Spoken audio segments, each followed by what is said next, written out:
No ar, Jornal da CUT. Notícias, Giro sindical, direitos, mundo do trabalho, política, economia, saúde. Aqui, a classe trabalhadora tem voz. Olá Brasil, eu sou o André Acarini. Hoje é quinta-feira, 5 de dezembro de 2019. No Jornal da CUT de hoje, governo Bolsonaro, menos recursos para a saúde em 2020. Fazubra quer que ministro da Educação prove que haja plantações extensivas de maconha nas universidades. E ainda, Colômbia, a população foi às ruas nesta quarta-feira em mais uma greve geral. Você confere também, nova política de juros dos bancos pode tornar os juros do cheque especial ainda mais caros. Agora, no Jornal da CUT. Rádio CUT. Aqui, a classe trabalhadora tem voz. Acesse pelo site www.cut.org.br. De acordo com uma portaria baixada pelo governo Bolsonaro, a 2.979 de 2019, o Ministério da Saúde pretende transferir recursos aos municípios na área da saúde com base na população cadastrada pelas equipes de saúde da família e de atenção primária e não pela população total dos municípios. Isso significa que não vai adiantar ir ao posto se cadastrar, porque a população que vai valer para a contagem do repasse financeiro pelo Ministério da Saúde vai ser somente aquela cadastrada por essas equipes. E isso tudo começa a valer a partir do dia 1º de janeiro. Para o ex-ministro da Saúde e deputado federal Alexandre Padilha, do PT de São Paulo, a portaria vai estrangular o sistema. Ele diz que o município vai ficar sem recursos e, na prática, vai ter dificuldades de garantir o direito ao atendimento dos seus cidadãos. E ainda explica que, para cadastrar, o município precisa ter saúde da família, equipe da saúde da família, e para isso precisa ter o recurso. E precisava do médico, do mais médicos. Agora, não vai ter mais o recurso para contratar e não vai mais conseguir cadastrar. E o resultado final disso, segundo Alexandre Padilha, é menos recursos para os municípios e mais doença para a população. Padilha ingressou com um projeto de decreto legislativo, chamado de PDL, para sustar essa portaria, para cancelar essa portaria. O deputado destaca que a medida do governo Bolsonaro contraria a Lei Complementar 141 de 2012, que estabeleceu critérios gerais de repasses de recursos do governo federal aos municípios de acordo com o tamanho da população, a vulnerabilidade dos indicadores sociais e os atendimentos das equipes. Também, ex-ministro, o senador Humberto Costa, do PT de Pernambuco, apresentou um projeto para barrar a portaria do governo Bolsonaro.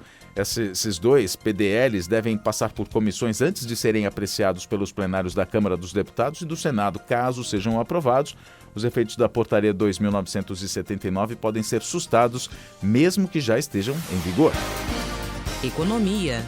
Cheque especial. A iniciativa do Banco Central de limitar as taxas cobradas sobre o cheque especial com a liberação da cobrança de tarifas sobre os limites oferecidos aos clientes pode sair mais caro para muitos clientes dos bancos, segundo uma análise feita pelo DIEESE para o setor bancário a pedido da Contraf CUT. Juvândia Moreira, que é presidenta da Contraf, diz que além de não atacar os verdadeiros problemas que levam o Brasil a ter mais altas taxas de juros do mundo, a medida do governo pode prejudicar clientes e aumentar ainda mais a rentabilidade dos bancos.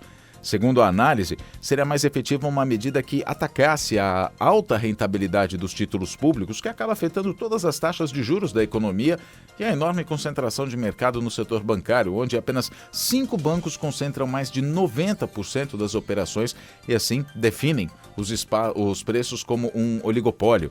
A Juvândia ainda diz que o cheque especial representa apenas 1,4% do saldo de crédito para a pessoa física no país, mas pode levar todos os clientes que possuem limites acima de R$ 500 a pagar tarifas sobre o valor que fica disponível para o uso, mesmo não utilizando. Nos 9 primeiros meses de 2019, os 5 maiores bancos atuantes no Brasil arrecadaram R$ 105 bilhões em tarifas cobradas do clientes. Para a Juvândia, a medida anunciada pelo governo tem o poder de aumentar ainda mais esse tipo de arrecadação. A análise do DIEESE mostra que, dependendo do limite que seja disponibilizado e da efetiva utilização do cheque especial, a cobrança de tarifas pode tornar os custos superiores aos das regras antigas e anular completamente a redução na taxa de juros. É o caso de clientes que não utilizam o cheque especial, daqueles que utilizam seu limite poucas vezes no ano e daqueles que utilizam percentuais baixos do limite disponível. O Diese cita como um exemplo um cliente com limite disponível de R$10 mil que utiliza R$2 mil do seu limite em apenas 2 meses do ano. Pelas regras atuais, esse cliente não pagaria nada de tarifas e pagaria 12,4% de juros nos 2 meses utilizados. Isso geraria um custo de R$ 496 de juros. Já com as novas regras, esse mesmo cliente pagaria R$ 320 por causa dos juros, mas teria um custo adicional de R$ 237,50 com tarifas bancárias, o que totaliza R$ 557,50, ou seja, maior que os 496. E com a nova regra, se somarmos esses juros e as tarifas, o custo para esse cliente, na verdade, foi de 14%. Giovanni ainda diz que, sem contar que mesmo com a redução anunciada, a taxa anual de juros do cheque especial vai permanecer em patamares absurdos de 150% ao ano. Giro sindical. A Federação de Sindicatos de Trabalhadores Técnico-Administrativos em Instituições de Ensino Superior Públicas do Brasil, a FASUBRA Sindical, ingressou na Justiça Federal na última quinta-feira, dia 28, com uma interpelação judicial para que o ministro da Educação, Abraham Weintraub, explique as declarações dadas ao portal Jornal da Cidade. Sem provas, ele alegou que as instituições federais de ensino superior têm, aspas, plantações extensivas de maconha e utilizam os, aspas, laboratórios para a produção de drogas sintéticas, a ponto de precisar de borrifador de agrotóxico. Segundo a interpelação, Weintraub fez afirmações potencialmente difamatórias e injuriosas para todos aqueles que pertencem à comunidade universitária brasileira. As afirmações merecem ser devidamente explicadas e comprovadas em face da gravidade dos fatos reverberados, especialmente quando se trata de um ministro de Estado, diz a nota da FASUBRA. Para a entidade, os esclarecimentos são necessários para que se possa buscar uma eventual reparação jurídica coletiva para técnicos administrativos em educação. É papel da federação lutar para manter dignidade dos trabalhadores das instituições federais de ensino, conforme reza o estatuto da entidade. E as declarações genéricas e sem provas do ministro ofendem toda a comunidade acadêmica. Na interpelação, a FASUBRA requer que o ministro apresente provas de suas afirmações, indicando quais as instituições possuem plantações e laboratórios que produzem drogas, quais são os servidores que praticam esses ilícitos e por que o ministro não comunicou esses fatos às autoridades policiais e ao Ministério Público Federal para que fizessem as competentes investigações e estancassem tais práticas. Notícias. Quarta-feira, dia 4, na Colômbia, foi marcada por mais um dia de greve geral contra a política neoliberal do governo de Iván Duque, que promoveu um arroxo salarial no país suficiente para que o salário mínimo tenha se tornado insuficiente para cobrir o custo de uma cesta básica, lá chamada de Cesta Família. A mobilização, chamada de 4D Paro Nacional, nas redes sociais, foi realizada em várias cidades como Medellín, Cali, Nieva, Bucaramanga, Barranquilla e Cartagena. Na capital Bogotá, milhares de pessoas ocuparam a Praça do Bolívar na manhã dessa quarta-feira. As manifestações são lideradas por centrais sindicais como a CUT Colômbia, Central Unitária de Trabalhadores, além de estudantes, professores e movimentos sociais. Os protestos começaram no dia 21 de novembro, quando mais de 1 milhão de pessoas foram às ruas. A população colombiana exige que o governo volte atrás em medidas econômicas que incluem uma reforma no sistema previdenciário e nas leis trabalhistas, que cumpra os acordos de paz com as Forças Armadas Revolucionárias da Colômbia, as FARC, além do fim do SMAD, que é o Esquadrão Móvel Antidistúrbios, que tem reprimido com violência as manifestações. Até agora já são cerca de 40 feridos, além de uma morte. Dylan Cruz, jovem de 18 anos, foi morto por um disparo de uma espingarda calibre 12, disparo feito por um agente do SMAD. Na terça-feira, governo e líderes dos movimentos se reuniram para negociações, mas não houve acordo em pontos das reivindicações, como as reformas trabalhista, previdenciária e a tributária, que vai aumentar em 35% as tarifas de energia elétrica, além do fim do esquadrão do SMAD, o Esquadrão Móvel Antidistúrbios.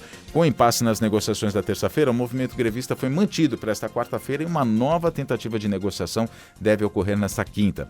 O presidente da Central Unitária de Trabalhadores da Colômbia, a CUT Colômbia, o Diógenes Orjuela, disse em entrevista a uma rádio local que há protestos marcados até pelo menos o dia 10 de dezembro, mas que o que se procura é um exercício de negociação que leve a acordos sobre as reivindicações feitas pelo cidadão.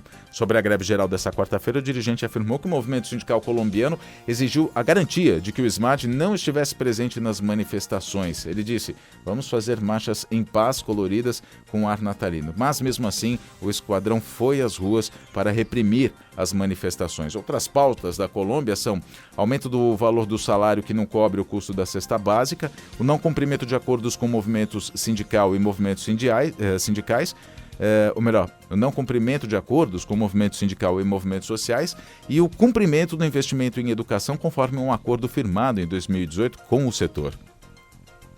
A luta contra o neoliberalismo no continente latino-americano passa por diversos países, como Equador, Bolívia, também o Chile, a Venezuela e a Argentina, além do Uruguai, que são países que têm se levantado contra as políticas de arroxo salarial e que têm lutado contra as desigualdades sociais nesses países.